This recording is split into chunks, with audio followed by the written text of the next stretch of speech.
Maniacs, welcome to the inaugural episode of Mystery Maniacs, Clues and Reviews. Episode 1. Uno. Ichi. Ein. Those are all one. Those are all one. Number one. Where are we in the world right now? I think we're probably... It cannot be disclosed. Okay. But we have an episode for you. Remember, unpredictable competing responsibilities. Yes. That's what we're going with. So we have otherwise known as crazy. Yes. A couple of things have come up on social media that we've talked about. Mm-hmm. Okay. I posted about both Patience and Inspector Ellis. We have not got to season 2 of Inspector Ellis yet, but we did watch Patience season 2. Which I thought was far superior than season 1, which I like season 1. Season 1, I would give a B. Yep. And season 2, I would give an A-. Yep, I would agree. Yeah. I thought they did a great job with the episodes, and the mysteries were interesting, and all that was all good. The new senior detective is great. Yep. Awesome show. If you weren't crazy about season 1, give season 2 a shot. I think the things that might have annoyed you about season 1, they lessened. Yes, in season I would 2. agree. And I think they did a really interesting thing with the male detective flipping his role. Yeah. He went from Scully to Mulder. Yeah, I think so too. Yeah. You've also been rewatching Professor T. Yes, because there's new Professor T streaming on the 9th of August. It's going to be broadcast later on. They said October in the news story I read, but I don't think it'll be that long. But Professor T season 5 starts streaming in August. It's such a good show. It is a good show. I forgot how good the mysteries are. Yeah. Because what you remember is how eccentric he is with his gloves and everything. And you kind of forget that he's actually solving mysteries. Now they're really good. A lot of people on social media said we should watch the Belgian version, but I didn't know there was a Belgian and a German, and there's 5 different versions. No, I knew there was a Vander Vandervalk. Is that it? Yeah, and The Bridge has a number of versions too. And the tunnel. It became The Tunnel, or was it The Tunnel first? No. I can't remember. The Bridge first. Okay. The Bridge, the Tunnel, and other things that span water. We also watched something that's a little bit older. You posted Who's the Best Sherlock? Yes. And unconnected to that, but coincidentally, we recently watched a show called Killing Sherlock that is a historical show. Lucy Worsley is the host. Yes. It's on Netflix. Yep. And it's about Arthur Conan Doyle deciding to kill off Sherlock as a character and why he did that in his life. I think it's BBC Selects. I don't think it's Netflix. I thought we saw it on Netflix. No, Anyway, it's called Killing Sherlock. It's hosted by Lucy Worsley. You could probably find it a few places because it's not brand new. I think it's maybe 2 years old. Yeah, lots of good backstory to Sherlock. Most of the people online say Jeremy Brett's the best Sherlock, which I can completely concur with. Again, I'm always watching as many Hound of the Baskervilles as I can. And Baskervilles. And I rewatch them constantly. At first I thought you said Hound of the Bastardvilles. And I was like, is that a different version? No. It's called Bastardville? No. That's the Carry On Baskervilles. Yeah. It's a whole different movie.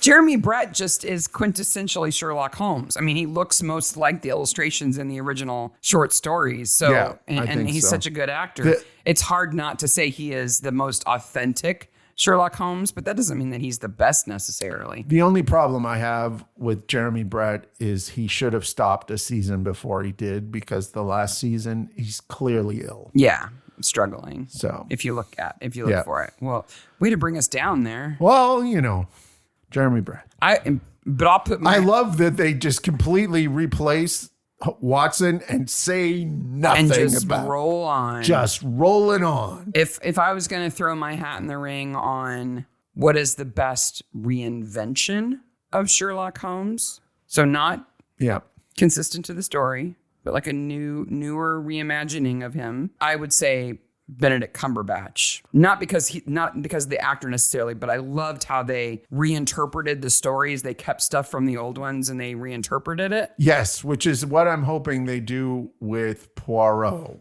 Mm-hmm. That's what I'm hoping they do with Poirot. The other new version that I like is there's a series of young Sherlock Holmes books, which are nothing like the young Sherlock Holmes movie, which is fantastic. With the drugged chubby Watson kid seeing the dancing donuts. Yes. But this new, well, it's not new. It's a series of Sherlock books. I'll put it in the show notes. Like he goes to America and all sorts of fun and interesting things. Well, remember we watched the miniseries with the young Sherlock that was made by the guy who makes all of the... Yes. I'm making punchy. Guy Ritchie. That was good. Yeah, that was good too. I like that. Yeah. Young Sherlock Holmes, the movie, is the first time I heard Carmina Burana. Oh, really? And I thought it was from that movie. And then I realized, oh no, that freaky song. And that movie has so many Midsomer crossovers. Oh, so many. If you haven't seen it or you haven't seen it in a while, go rewatch Sherlock Holmes. It's so fantastic. It's so good. I mean, the CGI is horrible, but other than that. Actually, for the time, the CGI is amazing. For the time, but to watch it now, it's like Muppets with strings. Yes. Whatever. We've also been watching some other stuff that's a little bit outside of the box. Yes. We watched the Canadian version of Traitors, which got better and better with each season, and her outfits, the lady who was the host, got weirder and weirder, and that was fantastic. She is the female Alan Cummings. This lady, she pulls it off. The Canadian host, and we'll put a link to the Canadian Traitors in the show notes. She absolutely is fantastic because they do that whole show in English. So she's done 6 seasons. Even though there are only 3 seasons. They do the whole show in English, and then they have a whole other set of people come in and do the whole show in French. They have different contestants. Yes. Wow. Unbelievable. It was really fun. Yeah. We also started watching a Korean drama, South Korean drama called The East Palace. It's a fantasy supernatural drama. But it's also a mystery. It is also a mystery. And it's beautiful. Yes. Oh my gosh. What did we... It's medieval. Medieval South Korean Ghostbusters. Yeah. Yeah. With mystery. With amazing effects, amazing shots, and such great fight scenes. And it has voice dubbing, so you don't have to read the subtitles. You can listen. The fight scenes remind me of Kung Fu Hustle. Yeah.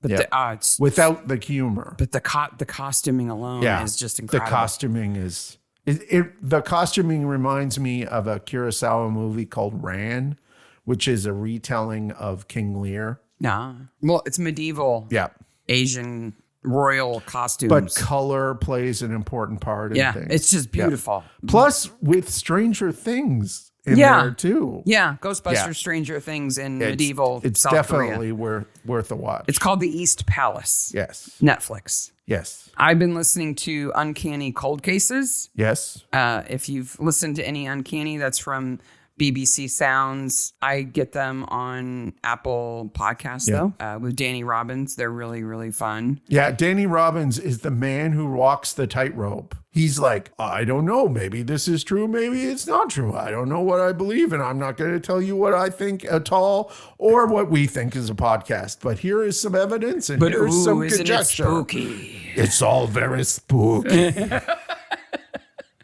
I've also been listening to After Dark by History Hit, which is another podcast that you can get just about anywhere.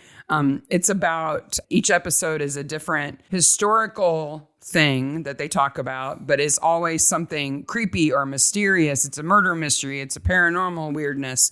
Just an example of things that they've covered recently. They talked about the Witchmen of Iceland, which is about the witch trials in Iceland that were all men. Yep.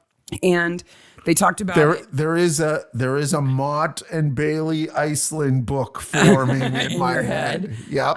They also did a recent episode about a 17th century murder network in Nice. France. That was really interesting. That's super interesting. So again, After Dark by History Hit. And Very fun. I'll put links to all this stuff in the show notes. Yeah. And then I think we need to talk about what's coming up because we're going to have lots to talk about. So we want to watch Inspector Ellis season 2 because we really like season 1. Yep. It has Sherlock. Again, this is a Sherlock episode. Yeah. Sherlock, the guy who thinks he's Sherlock Holmes from Murdoch, Yes. plays her sergeant Yes. really well, I think, too. I liked the first season a lot. Yeah. So She kicks ass. we're looking forward to that second season. A new show that we haven't talked about, and that sounds right up our alley, is Blue Murder Motel, which starts August 24th on Acorn.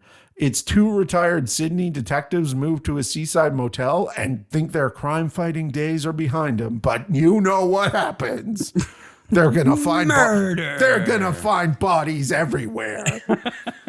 The other thing is that's a New Zealand show about crime stuff on the North Island. I think we're going to see some familiar faces in this show. Man, Australia and New Zealand both are hitting it out of the park Absolutely. with new shows lately. Yeah. I mean, Brokenwood is great, but it's just the first. Yes. Deadlock Absolutely. is awesome. Yeah. And then they just keep pushing them out. I would agree. And then, as we mentioned, Professor T season 5 starts the 9th of August on PBS. So then just one more thing to talk about. Yes. It's kind of controversial. It's not controversial at all. So if you remember, It's not controversial because we agree that it was suck. Yes. Is that it? Why it's not controversial? Is it a Midsomer murder? Midsomer put out this announcement that they were doing a live episode-y thing for Midsomer. Get it? It's Midsomer. So let's talk about... It's the middle of the summer. Yes. So let's talk about Midsomer murders. And they're all filming right now, right? Yeah. They're doing filming right now. So they had 5 people on. So they had Neil Dungeon and Nick Hendricks and Annette Badlands. They had 4 people on. And Fiona Dolman, right?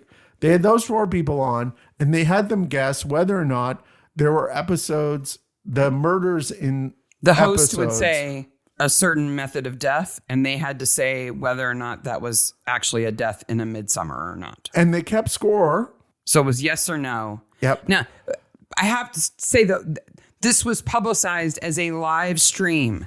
Yes. And it was clearly a pre-recorded thing that they just played on YouTube at a certain time. There was no participation. There was no live to it. With no title or welcome or Explanation. who am I or what I'm doing.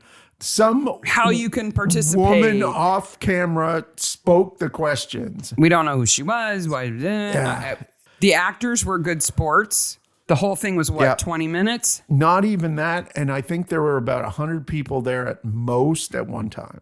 And that's sad. Yeah, For a show like Midsomer, that is. to have 100 people on. Well, they did it at 2:00 in the afternoon on a weekday.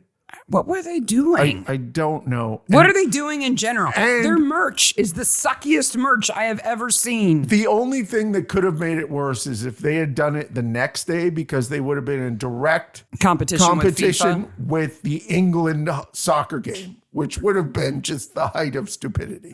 Well, it would have given all the people who didn't want to watch the game something to watch, but they would have been disappointed I because, guess. wow, it was boring. It was boring and then just ended. And then it was just done. Yeah. Whoever those people were, they've asked some questions, done. Yeah.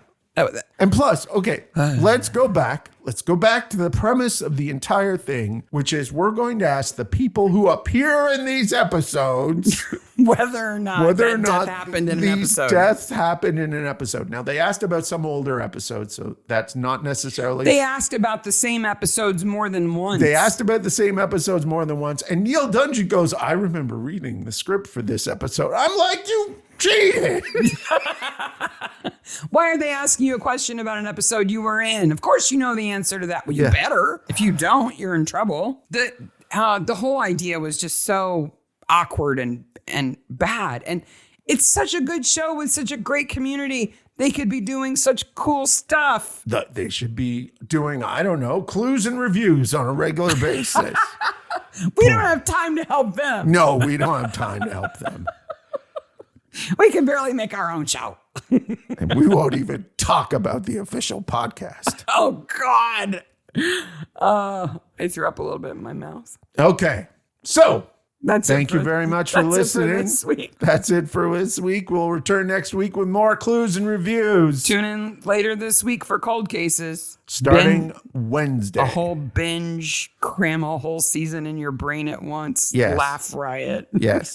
Bye, Maniacs. Bye, Maniacs. Thanks for joining us on the Mystery Maniacs podcast. If you enjoyed our crazy podcast today, don't miss out on future episodes. Follow us on social media for updates, behind the scenes content, and exclusive sneak peeks. Subscribe, like, and share to spread the word. Bye, Maniacs.